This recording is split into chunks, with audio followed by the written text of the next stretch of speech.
Magandang gabi sa inyo lahat mga kababayan. Ito na po. Dito na po ako nagtatrabaho sa ambulansya. Tagapagligtas po kami ng tao. Isa po kaming medical responder. Papunta po kami doon sa Port Authority.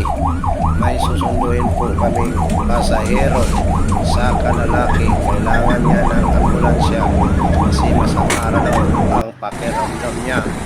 Kailangan niya magpapit sa ospital. Pinuntahan agad ito ng Hazard Medical Responder or Abante Surigao Search and Rescue Team.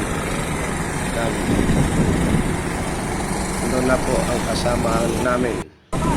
Susundo na po yung pasyente. Kailangan niya talaga makarating ng ospital. Shout out sa Hazard Medical Responder. Limit Nico, Well Sintori, Andy Eleordi. Ayan na po ang pasyente natin sa ospital. Sana po huwag niyong kalimutan mag-subscribe sa channel ko.